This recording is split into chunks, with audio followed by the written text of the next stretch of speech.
रात का अंधेरा, हरियाणा का मुख्य प्रवेश द्वार, आसमान से जमीन पर गिरते हुए आंसू गैस के गोले, एक तरफ सिख समाज के लोग, हाथों में धारदार हथियार और दूसरी तरफ सुरक्षा बल के जवान, चारों तरफ धुआं ही धुआं और नारेबाजी। पंजाब हरियाणा बॉर्डर पर एकदम युद्ध का माहौल और इन सब के केंद्र में एक शख्स, गुरसिमरन सिंह मंड।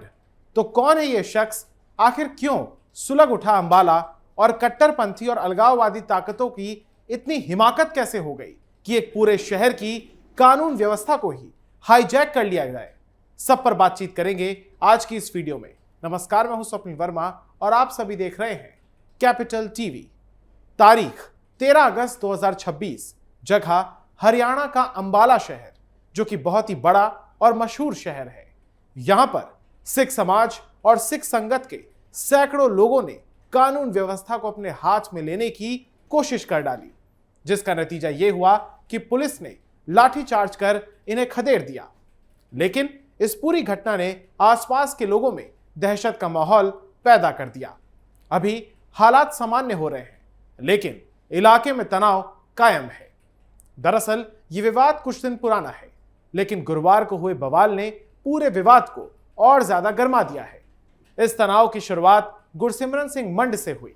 ये वही मंड हैं जिनकी कुछ दिन पहले पंजोखरा साहिब गुरुद्वारे में कथित तौर पर पिटाई हुई थी। काफी ज्यादा इनको पीटा गया था, ये घायल हो गए थे। मंड खुद को खालिस्तान विरोधी नेता बताते हैं और international anti Khalistani terrorist front के वो राष्ट्रीय अध्यक्ष भी हैं। यानी कि वो लगातार उन लोगों के खिलाफ बोलते हैं जो कि भारत के पंजाब राज्य को अलग देश बनाने की घटिया और ओछी साजिश को अंजाम देने की कोशिश कर रहे हैं।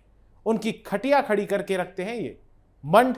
ऐसे में उनकी पिटाई के बाद पुलिस ने कुछ युवाओं के खिलाफ कार्रवाई की, लेकिन सिख समाज का यह आरोप है कि कार्रवाई एक तरफा हुई है। बस इसी के बाद गुरुवार को प्रदर्शन हुआ, हाईवे जाम हुआ और बात पुलिस से टकराव तक पहुंच गई। तो आखिर कौन है गुरसिमरन सिंह मंड? सबसे पहले आपको यह बताते हैं और क्यों उनके नाम पर इतना बवाल मचा है। दरअसल मंड की पहचान ऐसे शख्स के तौर पर हो रही है जो कि सार्वजनिक तौर पर खालिस्तान समर्थक विचारधारा का विरोधी रहे हैं। लुधियाना में रहने वाले मंड कांग्रेस नेता भी रहे हैं। एक बार पहले भी विवादों में वो आ चुके हैं, जब साल 2018 में उन्होंने पंजाब के लुधियाना में पूर्व प्रधानमंत्री राजीव गांधी की प्रतिमा पर कालिख पोते जाने के बाद अपनी पगड़ी से उस प्रतिमा को साफ किया था, जिसका वीडियो भी वायरल होने पर सिख संगठनों ने उनकी कड़ी आलोचना की थी। यही कारण है कि कई मौकों पर उनका जबरदस्त तरीके से विरोध भी देखने को मिलता है। लेकिन इस बार विवाद उनके राजनीतिक या फिर वैचारिक बयानों से नहीं, बल्कि पंजोखरा साहिब गुरुद्वारे में हुई एक घटना से शुरू हुआ।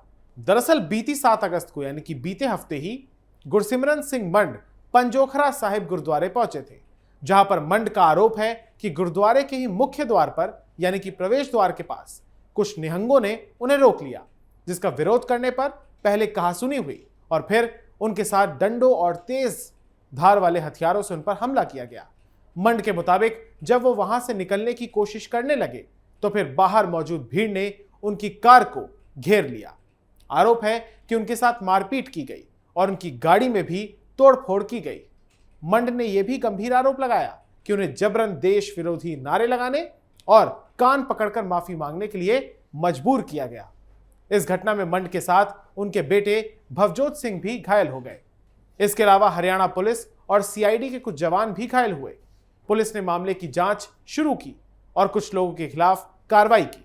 बस इसी विरोध में गुरुवार को पंजोखरा साहिब में सिख संगत की बैठक हुई। इस पूरी बैठक के बाद प्रदर्शनकारी जीटी रोड पर पहुंच गए और हाईवे जाम कर दिया, जिससे बच्चों से लेकर बुजुर्गों तक हर किसी को परेशानी का सामना करना पड़ा। प्रदर्शनकारियों की यहां तक मांग थी कि गुरसिमरन सिंह मंड के खिलाफ भी एफआईआर दर्ज की जाए और उन्हें गिरफ्तार किए गए युवाओं को रिहा किया जाए।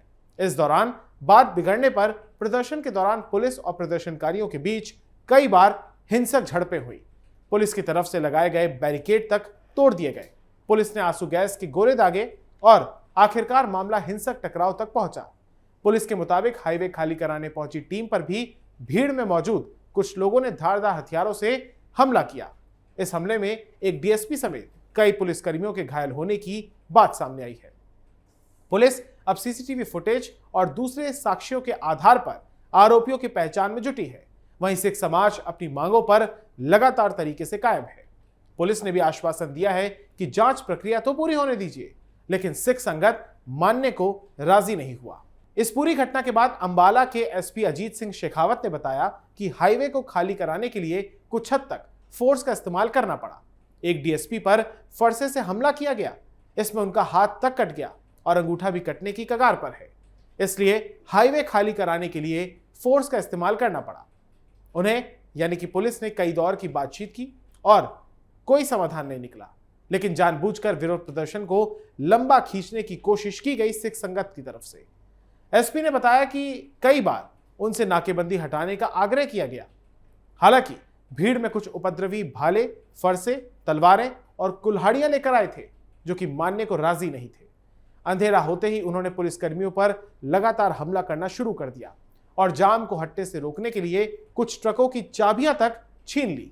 इससे साफ यह पता चलता है कि वो पूरी रात हंगामा करना चाहते थे, किसी भी मसले का समाधान वो नहीं चाहते थे।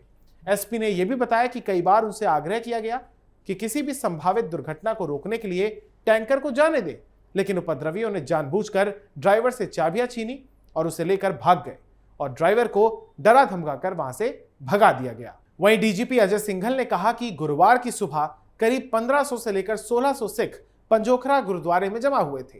वो पहले दर्ज एफआईआर पर कार्रवाई की मांग कर रहे थे, लेकिन जब उनसे बातचीत कर रहे थे तभी उस ग्रुप के कुछ लोगों ने यानी कि सिख समाज के लोगों ने अचानक ही बीच बातचीत में हाईवे को जाम कर दिया। इस दौरान पुलिस की तरफ से कहा गया कि उन्होंने बहुत संयम बरता और उनसे बातचीत जारी रखी। कई उनकी मांगों को भी माना, लेकिन जब ट्रैफिक जैम बहुत ज्यादा बढ़ गया और लोगों को परेशानियां होने लगी तो अचानक पत्थरबाजी शुरू हो गई। इसके बाद सड़क खाली कराने के लिए पुलिस को भी लाठीचार्ज का इस्तेमाल करना पड़ा। घायलों को प्राथमिक उपचार देकर फिलहाल छुट्टी दे दी गई है, जो भी सुरक्षाकर्मी घायल हुए थे। अब आपको बता दें कि कुछ इसी प्रकार की घटना तो उत्तराखंड में भी देखने को मिली थी, जब जून 2026 में चमोली जिले के कर्णप्रयाग में एक मामूली पार्किंग विवाद से शुरू हुआ एक विवाद जो कि हिमाचल उत्तराखंड सीमा पर भारी तनाव में तब्दील हो गया। 16 जून को कर्णप्रयाग में निहंग सिख श्रद्धालुओं के एक जत्थे की कर्णप्रयाग बाजार में एक होटल के पास गाड़ी पार्क करने को लेकर स्थानीय दुकानदार से बहस हो गई। यह बहस जल्द ही हाथापाई और हिंसक झड़प में तब्दील हो गई, जिसके बाद निहंगों ने तलवारें निकाल ली, जिससे 4 स्थानीय लोग घायल हो गए। गंभीर आरोप एक तरीके से लगाया गया उन पर कि उन्होंने हथियार लहराकर लोगों को घायल कर दिया। स्थानीय उत्तराखंड पुलिस ने भी तत्परता दिखाते हुए एफआईआर दर्ज की और 4 निहंग सिखों को गिरफ्तार कर लिया। इन गिरफ्तारियों के बाद सिख संगठनों ने प्रदर्शन का आह्वान किया था। इसी बीच रुद्रप्रयाग जिले के नगरासू स्थित गुरुद्वारे में कुछ निहंग सिखों और प्रबंधन के बीच लंगर को लेकर विवाद हो गया, जिसके बाद करीब 7 निहंग सिख गुरुद्वारे की छत पर चढ़ गए और नीचे आने से मना कर दिया। प्रशासन की समझाइश के बाद वो शांतिपूर्वक नीचे आए और अपने रास्ते की तरफ रवाना हो गए। लेकिन उसके कुछ ही दिनों के बाद 25 जून को फिर से पंजाब के मोहाली और हिमाचल प्रदेश के पांवटा साहिब से करीब 200 निहंग सिखों का जत्था अपने 4 गिरफ्तार साथियों की रिहाई की मांग को लेकर उत्तराखंड की तरफ कूच कर गया। जवाब में उत्तराखंड की पुलिस ने देहरादून के विकासनगर स्थित कुल्हाल बॉर्डर, जो कि हिमाचल उत्तराखंड के बॉर्डर को उसको कहा जाता है, यहां पर भारी बैरिकेडिंग कर रखी थी। देर रात निहंगों के उग्र जत्थे और पुलिस के बीच तब तीखी झड़प हुई थी, जहां निहंगों ने बैरिकेड्स तोड़ दिए थे, तलवारें लहराई और उत्तराखंड की सीमा में दाखिल होकर कुछ गाड़ियों में तोड़फोड़ की थी। ठीक वैसे ही जैसे इस बार हरियाणा के अंबाला में हुआ, तब देहरादून था, आज अंबाला है। तनाव को देखते हुए देहरादून के जिला मजिस्ट्रेट यानी कि डीएम और वरिष्ठ पुलिस अधिकारी खुद हिमाचल के पांवटा साहिब गुरुद्वारे पहुंचे और निहंग प्रतिनिधियों के साथ लगभग 3 घंटे तक लंबी मैराथन बैठक की। प्रशासन ने निहंगों को भरोसा दिलाया कि पूरे मामले की निष्पक्ष जांच के लिए हरिद्वार के सीओसीटी के नेतृत्व में एक विशेष एसआईटी गठित की जा चुकी है। फिलहाल मामला ये शांत है, लेकिन अंबाला की घटना के बाद यह सवाल उठता है कि गुरसिमरन सिंह मंड की घटना इतना विकराल रूप कैसे इख्तियार कर सकती है? क्या इसमें भी कोई अंतर्राष्ट्रीय साजिश या समर्थन हो सकता है? यह देखने वाली बात होगी। फिलहाल इसकी जांच जारी है। अंबाला बवाल मामले में 400 लोगों पर एफआईआर भी काटी जा चुकी है, जिसमें से ज्यादातर गुरुद्वारा कमेटी से ही है। जाते जाते एक महत्वपूर्ण सवाल कि आखिर वो कौन से लोग हैं और क्यों ये खालिस्तान समर्थक हैं? आखिर भारत देश के ही पंजाब को ये तोड़ना चाहते हैं? क्या इनकी नज़र में भारत देश का जो पंजाब है, जो खुशहाल पंजाब है, जो रंगला पंजाब है, वहाँ पर जिस तरीके से अमन, चैन और शांति है, जो कि 80 और 90 के दशक में नहीं हुआ करती थी, क्या वो फिर से उस दौर में वापस लौटना चाहते हैं या लौटवाना चाहते हैं पंजाब को? ये सोचने की बात है। आखिर अंतर्राष्ट्रीय साजिश क्यों भारत के एक हिस्से को, एक प्यारे हिस्से को अलग करने की साजिश रचती है? उनकी फंडिंग से लेकर उनकी विचारधारा तक सब पर सवाल उठता है। और यह भी सवाल उठता है कि आखिर इतनी सारी भीड़ अचानक से कैसे आ जाती है और फिर इनके मन में आखिर चल क्या रहा है खालिस्तान समर्थन को लेकर और आगे की एक घटिया मानसिकता को लेकर। तो आपको ये जानकारी कैसी लगी मैं कमेंट बॉक्स में जरूर बताइएगा। अगर आपको ये वीडियो पसंद आया हो तो इसे लाइक, शेयर और हमारे चैनल कैपिटल टीवी को सब्सक्राइब जरूर कीजिएगा। धन्यवाद।